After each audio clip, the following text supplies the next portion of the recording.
నేను చంద్రశేఖర్ జీ గారికి ఇన్వైట్ చేయడానికి వచ్చాను. ఎందుకంటే ఒక ప్రోటోకాల్ ఉంటుంది. మేము మొన్న పోయి మోదీ గారికి కలవడం జరిగింది. అది ఎందుకు కలిసినామంటే మొత్తం హైదరాబాద్లో తెలంగాణలో మా అట్లాంటి ఒక పెద్ద యూనివర్సిటీ, అది కూడా మామూలు యూనివర్సిటీ కాదు, AI integrated university, industry integrated university. అంటే ప్రతి ఒక్క సెక్టర్ ఆఫ్ ఎడ్యుకేషన్లో మేము ఏఐని ఇంటిగ్రేట్ చేసి దానికి స్పెషల్గా చేస్తున్నాం. కాబట్టి ఈ విషయం చెప్పడానికి దీనికి ఒక school of digital health science ఓపెనింగ్కి పిలవడానికి మేము మోదీ గారిని ఎడ్యుకేషన్ కోసం నా స్టూడెంట్స్కి మంచిగా జరగాలంటే ఇట్లాంటి ప్రైమ్ మినిస్టర్ గారు మన క్యాంపస్లో వచ్చి చేసి దాని తర్వాత ఒక ప్యాట్రియోటిక్ ఫీలింగ్తోని మనము వందే మాత్రం కూడా మన అందరు స్టూడెంట్స్తో పాటిస్తే అది ఒక వేరే అంటే డిఫరెంట్ లెవెల్. మాట్లాడే ప్రతి కార్యక్రమం కోసం ప్రతి మాట కూడా బీజేపీకి ప్రోగా ఉంటుంది, బీజేపీ నినాదాలే ముందుకు తీసుకెళ్తుంది అనేది అట్లా ఏం లేదు మేడం. నేను మాట్లాడేది మా స్టూడెంట్స్ కోసం మాట్లాడతా. ఏదైనా మాట్లాడితే నేను ఆ పండుగ గురించి మాట్లాడతా.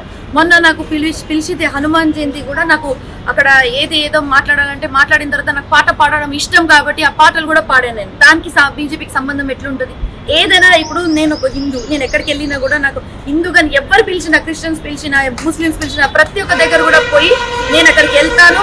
అక్కడికి వెళ్ళి నేను వాళ్ళ కమ్యూనిటీకి మర్యాద కూడా ఇస్తాను. మర్యాద ఇవ్వడం నా పని. I will do that as an educationist and also as an educated citizen. I will see to it that I give priority to each and every cause. ఇది ప్రైవేట్ ప్రోగ్రామ్ కరెక్టే, కానీ దీనికి మోదీ గారు వస్తున్నారంటే ఒక ప్రోటోకాల్ ఉంటుంది. మోదీ గారు ఒక గవర్నమెంట్ వస్తారు కదా, ప్రైమ్ మినిస్టర్ కదా ఆయన. సో ఆయన వస్తున్నారు, ఒక ప్రోటోకాల్ ఉంటుంది. స్టేట్ ప్రెసిడెంట్ పిలవాలి, స్టేట్ కి సంబంధించిన గవర్నమెంట్ ఆఫీషియల్స్ కి పిలవాలి, అవునా కదా? బీజేపీ ఒకటే కాదు, స్టేట్ మన నడిచే స్టేట్ సెంట్రల్ మన ఇది స్టేట్ గవర్నమెంట్ నుంచి కూడా మనం పిలవాలి, అందరికీ పిలవాలి. మన బీఆర్ఎస్ పార్టీ నుంచి కూడా పెద్ద వాళ్ళకి పిలవాలి. ప్రతి ఒక్కరు ఇట్లాంటి ఈవెంట్ హైదరాబాద్ లో జరుగుతుందంటే ప్రతి ఒక్కరు దీంట్లో పాల్గొనాలి. ఎంపీ సీట్ కోసము ఇప్పుడు ఇంకా ఎన్నికలకి 2.5 years ఉంది. ఇప్పుడు ఎందుకు ఎంపీ సీట్ అడుగుతాం? ఇప్పుడు కాదు మేము అడిగింది. మనం పోయింది ఏంటంటే అది కోరిలేషన్ గా అదే రోజు మహిళా బిల్ వస్తుంది కాబట్టి, అంటే మహిళా బిల్ పాస్ కాగానే ఎంపీ టికెట్ ఇస్తారా? అక్కడ ఏమైనా కాదు కదా, అది మహిళా బిల్, అది కూడా పాస్ అవ్వలేదు. ఆ రోజు అనుకోకుండా మేము ఎందుకు పోయినామంటే ఆయన అపాయింట్మెంట్ ఇచ్చాడు కాబట్టి పోయినాం. అక్కడ వెళ్ళిన తర్వాత ఆయనకి దీనికే ఇన్వైట్ చేయడానికి. ఎందుకంటే ఇప్పుడు మనకు వెకేషన్ అయిపోతుంది మేలో, పిల్లలు వెకేషన్ అయిపోయినాక ఎప్పుడైనా సార్ మీరు ఎప్పుడు అంటారో అప్పుడు మీరు డేట్ మీరు ఫిక్స్ చేయండి, మీరు ఎప్పుడంటే కానీ మీరు రావాలి. ఎందుకంటే ఆయన కూడా కోరుకునేది అదే కదా, డిజిటల్ ఇండియా, స్కిల్ ఇండియా. తెలంగాణలో ముందు నుంచే మనం ఐటీ మొత్తం ఎంత మంచి హబ్ రెడీ అయింది చెప్పండి. తెలంగాణలో ఉంటే ఎంత fastest growing city in the country is Hyderabad. So మొత్తం అది ఐటీ వల్లనే సాధ్యమైంది.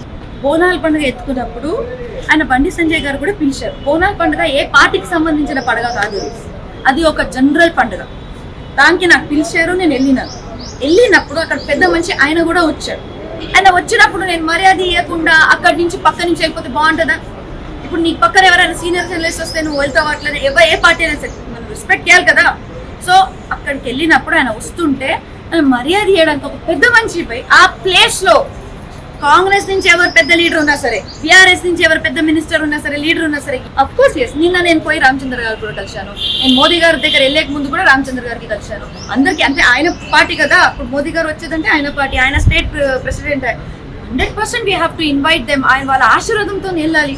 ఏదైనా మోదీ గారు అంటే అది మా ప్రైమ్ మినిస్టర్, అందరు ప్రైమ్ మినిస్టరే, కానీ పిలవాలంటే ఒక ప్రోటోకాల్ ఉంటుంది. ఆ ప్రోటోకాల్ నేను ఫాలో అయ్యి ఇంకా ఏం ఆలోచిస్తలేదండి. ఎందుకంటే మా మామయ్య గారు ఆల్రెడీ ఉన్నారు రాజకీయంలో.